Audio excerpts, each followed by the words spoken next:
Hello everyone, welcome back to my channel Bhumi's life. আশা করছি তোমরা অনেক ভালো আছো, সুস্থ আছো এবং ভূমিস লাইফ চ্যানেলে তোমাদের সবাইকে জানাই অনেক অনেক ওয়েলকাম। তো আজকের সকাল সকাল কিন্তু আমি তোমাদের ওয়েদারটাই দেখাচ্ছি, কারণ আমার শরীরটা একদমই ভালো নেই বন্ধুরা। কারণ কাল থেকে প্রচণ্ড জ্বর। আমার মেয়ের কিছুদিন আগেই জ্বর হয়েছিল, কিন্তু ওর জ্বরটা কাটিয়ে উঠতে এবার আমার জ্বর, মানে জ্বরের ঘোরে না প্রচুর খারাপ লাগছে শরীর। আর তাপ বাদেও আমি একা রয়েছি বাড়িতে, আমি আমার মেয়ে। ওর বাবা তো নেই, তার জন্য তো জানোই একজন বাড়িতে থাকলে বড়জন যে কতটা কষ্ট হয়। মানে সব কাজ বাজ করতে তো প্রচুর অসুবিধা হচ্ছিল, তারই ওপরে এই যে বৃষ্টি, এই বৃষ্টি আর বৃষ্টিতে ভালোই লাগছে না। সব সময় স্যাঁতসেঁতে আবহাওয়া, এই গরম ঠান্ডা করেই কিন্তু আমার জ্বরটা চলে এসেছিলো। দেখতেই পাচ্ছ রাস্তাটা পুরো ভিজে আছে। তোমরা কিন্তু কন্টিনিউ করবে লাস্ট পর্যন্ত। আর গাছে দেখতেই পাচ্ছ ঢ্যাঁড়সগুলো কী অবস্থায় রয়েছে, আর আমি তো এগুলো কেটেও ফেলিনি বাড়িতে এসে। যেদিন এসেছি তার পরের দিনই থেকে এরকম অবস্থা শুরু হয়ে গেছে। বাড়ির সামনেও ঘাস এসব পরিষ্কার করতেই হবে। ঢ্যাঁড়সের পুরো গোড়া থেকে উপর পর্যন্ত ঢ্যাঁড়স গাছে সবটাতেই ফল রয়েছে, আর সেগুলো সব পাকা ফল। মানে একদম শক্ত, ঢ্যাঁড়স খাওয়াই যাবে না, মানে বটিতেই কাটা যাবে না, এত শক্ত করে হয়ে গেছে। তো এগুলো এখন আমি কেটে ফেলবো।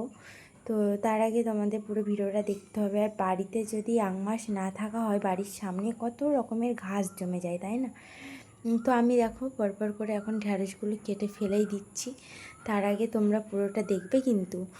আর যতটা পারি তোমাদের শেয়ার করি। এই দেখো কত বড় বড় ঢ্যাঁড়স আমি ফেলেই দিলাম।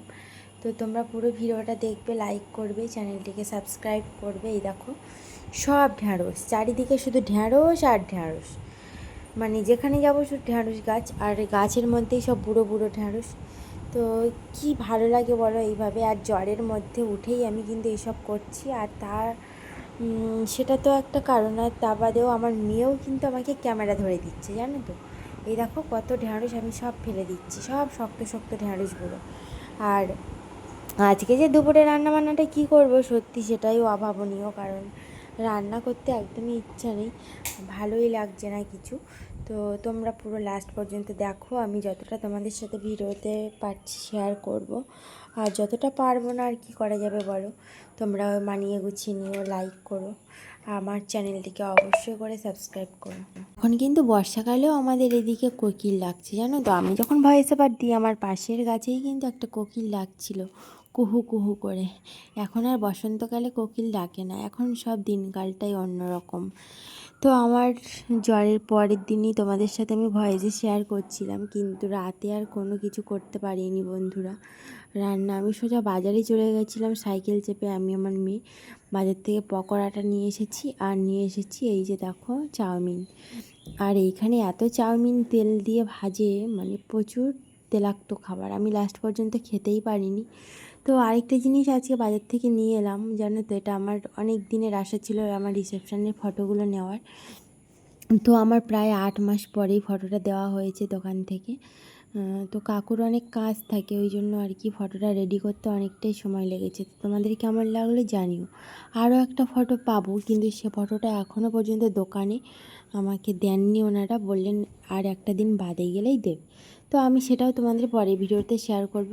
কেমন লাগলো জানিও ফটোটা। আর ফটোটার প্রাইস মূল্য তোমরা যদি শুনতে চাও অবশ্যই কমেন্ট বক্সে জানিও, আমি তোমাদের কমেন্ট বক্সেই জানিয়ে দেবো। আর কাকু এখানে কিন্তু খুব সুন্দরভাবেই আমার ফটোটা মানে ডেকোরেশন করেছেন। তো তোমাদের কেমন লাগলো জানাবে। তো যাই হোক, আজকের মতো টাটা, দেখা হচ্ছে আবারও একটা নেক্সট ভিডিওতে।